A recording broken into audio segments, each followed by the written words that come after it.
Pohela Boishakh.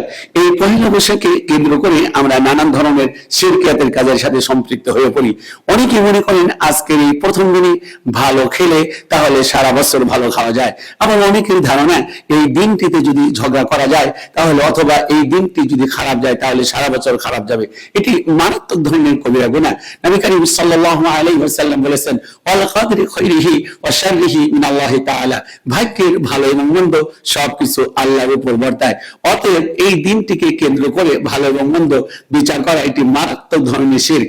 Number 2, এই দিনটিতে মঙ্গল শোভাযাত্রা দেওয়া হয়। মঙ্গল শোভাযাত্রার নামে যা আমাদের দেশে সংস্কৃতি উদযাপন করা হয় এটি মারাত্মক ধরনের শিরক। মঙ্গল শোভাযাত্রা বলতে কোনো কিছু ইসলাম স্বীকৃতি দেয় না। বাংলাদেশে শুধু নয়, সারা পৃথিবীতে মানুষের মঙ্গল অমঙ্গলের মালিক হলেন একমাত্র আল্লাহ পাক।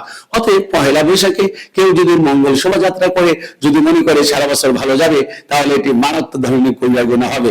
নাম্বার 3, এই দিনটিকে প্রদীপ জ্বালানো হয়, আগুন জ্বালানো হয়।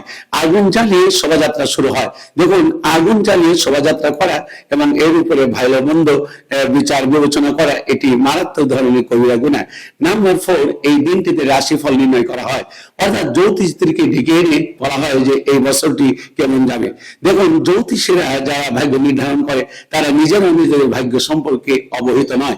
অতএব এই ধরনের কুসংস্কার, এই ধরনের চিন্তা চেতনা লালন পালন করা এটি মারাত্মক ধরনের শিরক। এরপরে রয়েছে যেটি, তা হলো কবিরা গুনাহ। আমাদের এই দিনটিকে অনেক জায়গায় না গান বাজনা দিয়ে উদযাপন করা হয়। বিশেষ করে এই সন্ধ্যার পরে যে ধরনের সংস্কৃতি উদযাপন করা হয় এটি মারাত্মক ধরনের কবিরা গুনাহ।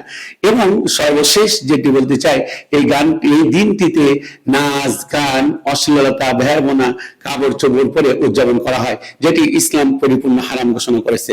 অতএব সুপ্রিয় দর্শক মণ্ডলী, আমরা এই পহেলা বৈশাখ উদযাপন করব।